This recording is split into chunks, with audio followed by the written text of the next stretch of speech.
नमस्कार, आप सभी का हमारे इस चैनल पर स्वागत है। तो यदि आप चैनल पर पहली बार आए हैं तो चैनल को सब्सक्राइब कर लेंगे और इसे शेयर कर देंगे। तो आज हम बात कर लेंगे यूपी ट्रिपल एससी और अन्य वैकेंसियों को जो कि हाल ही में आने वाली हैं या उनके एग्ज़ाम के रिलेटेड जो भी हम बातें हैं तो हम कर लेते हैं। तो आपको अभी हाल ही में पता है कि ई अधियाचन पोर्टल की व्यवस्था हो चुकी है, ई अधियाचन पोर्टल बन चुका है। तो अधियाचन पोर्टल बनने का मतलब ये हुआ, पहले क्या होता था कि यदि किसी विभाग में वैकेंसी, आप हमारी बात को ध्यान से सुनेंगे आपको सारी चीज़ें समझ में आ जाएंगी।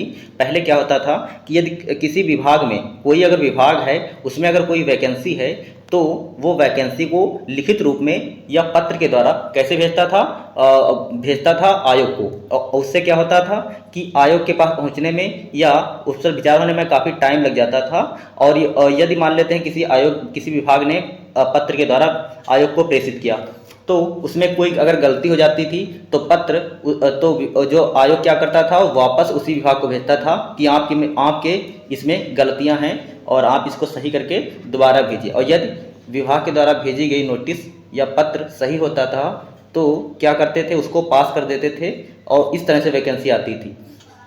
लेकिन अब तो इससे क्या होता था, इससे सालों साल टाइम लग जाता था। और टाइम लगने की इससे सालों साल टाइम लग जाता था और इससे क्या होता था कि वैकेंसी आने में काफ़ी लेट हो जाती थी। तो अब अधियाचन पोर्टल बन जाने का कारण, अधियाचन पोर्टल जो बना है तो इससे क्या होगा, इससे यही होगा कि अब क्या होगा कि जो संबंधित जो विभाग है, विभाग अपनी सारी सूचनाएं इस पोर्टल पर अंकित करेगा। और जिससे क्या होगा, ऑनलाइन डिजिटली माध्यम से, तो आपको पता है काम जल्दी हो जाता है।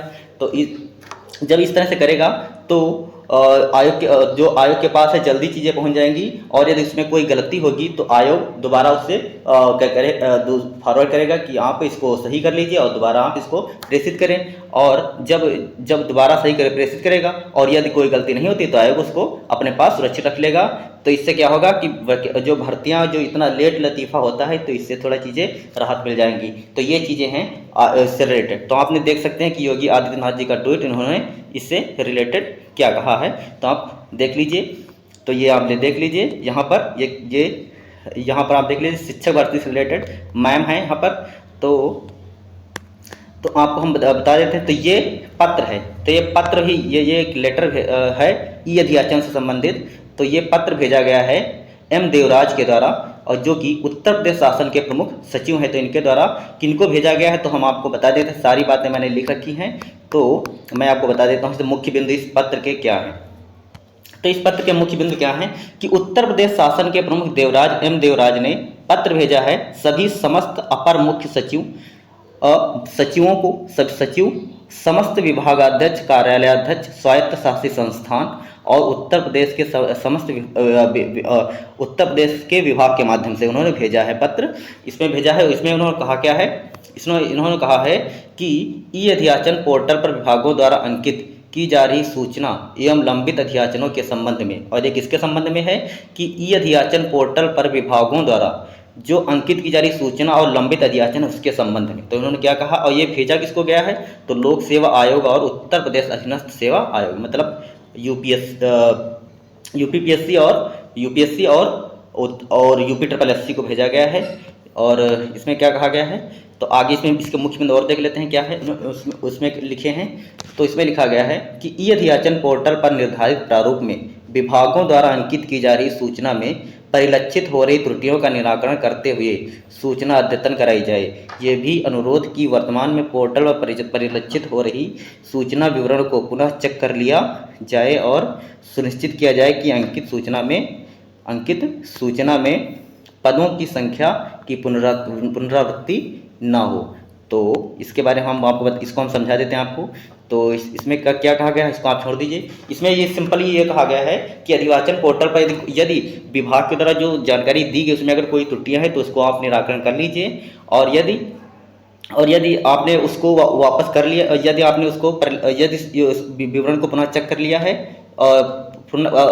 यदि आपने पोर्टल पर जानकारी उपलब्ध करा दी है तो आप उसको दोबारा से चेक कर लीजिए कि उसमें कोई गलती तो नहीं है। और उसके बाद अगला पॉइंट क्या था, तो आयोग के द्वारा आपत्ति के साथ वापस किए गए अधियाचन। तो आपको पता है कि यदि अधियाचन में कोई आपत्ति होगी तो आयोग से दोबारा आपको प्रेषित करेगा। तो यदि उसमें कोई आपत्ति है तो उसका निराकरण करते हुए 15 दिवसों में संशोधित अध्याचन आयोग को प्रेषित किया जाए। तो विभाग क्या करेगा कि उसमें यदि कोई गलती है तो आयोग के द्वारा जो वापस भेजा जाएगा विभाग को, विभाग उसको अध्याचन को तो तुरंत उसका उस त्रुटि रहित करते हुए दोबारा वापस 15 दिनों के अंदर दोबारा आयोग को भेज देगा। अगला है ऐसे अध्याचन जो अभी विभाग स्तर पर प्रक्रियाधीन है। जो विभाग स्तर पर प्रक्रियाधीन है उन पर बात चल रही, मतलब उन पर अभी विचाराधीन है, तो उनमें तत्काल समस्त कार्रवाई पूर्ण करते हुए आयोग का अध्याचन प्रेषित किए जाए। इसका मतलब है न्यू वैकेंसी जो विभाग में जो विचाराधीन है, प्रक्रिया में है, तो क्या किया जाए, उनको तत्काल समस्त कार्रवाई पूर्ण करते हुए आयोग को उपलब्ध कराया जाए। तो ये अध्याचन भेजा गया है। तो इससे चीज़ें साफ हो जाती हैं कि इसका अर्थ ये हुआ कि उत्तर प्रदेश में वैकेंसी को लेकर काफ़ी ज़्यादा हलचल है। तो आपको अगले महीने से इसके आयोग की नियुक्ति होने के बाद आपको एग्ज़ाम डेट्स और इसके नोटिफिकेशन देखने को मिल जाएंगे, जिसमें सिर्फ UPSSC नहीं है, लोक सेवा आयोग भी है। तो उसमें और आपको पता है टीचर वैकेंसी जो हैं उसके रिलेटेड जो मैम शामिल हुई थी, तो वो तो पता है कि कई जगह वैकेंसी आने वाली हैं, तो कई जगह वैकेंसी आएंगी।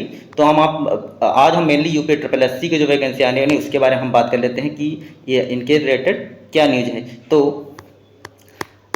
हम आपको बता देते हैं वैकेंसियाँ जो आने वाली, देखो जो ये लेखपाल की वैकेंसी है 7000 प्लस, तो ये वैकेंसी ये 5000 वैकेंसी, 5000 प्लस वैकेंसी, ये 5000 प्लस ही हो सकती हैं। 5000 वैकेंसी आपको अगले माह देखने को मिल जाएंगी ये, और इसमें PT 2023 का ही प्रमाण पत्र लगेगा। तो यदि आपने पेट 2023 दिया है तो अगले महीने आपको 5000 प्लस वैकेंसी देखने को मिलेंगी UPSSC में। 5000 प्लस तो ये आएंगे ही, 7000 इसलिए हैं क्योंकि अगर ये यदि वेटिंग लिस्ट जारी नहीं होती तो लेखपाल में 7000 ही पद आएंगे कम से कम। यदि वेटिंग लिस्ट जारी हो जाती है, जो कि चांस बहुत कम लग रहे हैं, तो फिर अगर वेटिंग लिस्ट जारी हो जाती है तो 5000, अन्यथा 7000 पद इसकी आपको देखने को मिल जाएंगे अक्टूबर मंथ में। अगली हम बात कर लेते हैं ANM की वैकेंसी। ANM की तो ये वैकेंसी आपको नवंबर में देखने को मिल जाएंगी, नवंबर में आपको, नवंबर और दिसंबर में आपको इसका नोटिफिकेशन आपको देखने को मिल जाएगा। और ये पेट 2023 जिन्होंने दिया है उनके लिए सुनहरा मौका है 2023, तो इसके लिए भी आप तैयार रहें। और अगली वैकेंसी है लोअर PCS। तो लोअर PCS में आपको लोअर PCS की बात करें हम, तो इसमें अभी टाइम लगेगा, क्योंकि इसमें अभी वैकेंसियाँ कुछ वैकेंसियाँ जो है आयोग को भेज दी गई हैं, लेकिन अभी सारी वैकेंसी इससे जो सारे विभागों से भी सारे विभागों से इसके सारे विभागों से सूचना भी प्राप्त नहीं हुई है आयोग को।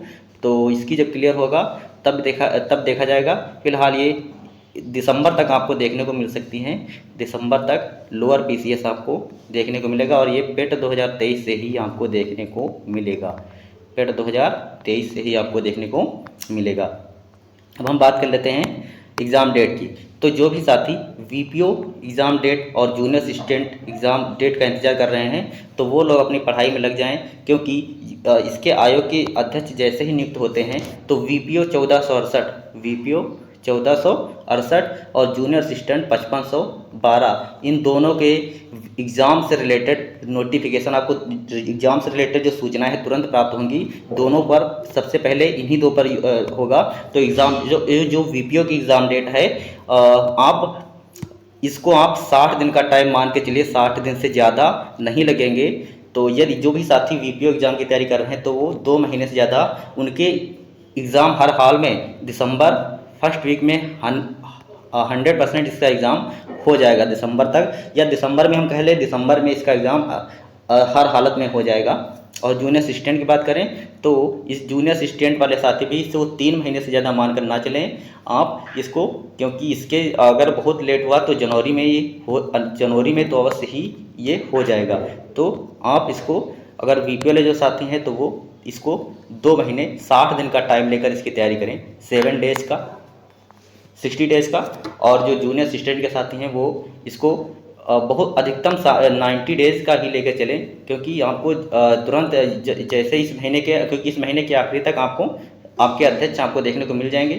तो जैसे ही नियुक्ति होती है तो आपको इन दोनों का जल्दी आपको देखने को मिलेगा। तो तो ये रही वैकेंसी। तो आज आपको UPSS से संबंधित अगर कोई भी कुछ भी आपको पूछना है तो आप हमारे कमेंट बॉक्स में कमेंट कर सकते हैं, और कोई भी आपको समस्या हो तो आप ज़रूर कमेंट करें। तो आज के लिए इतना ही।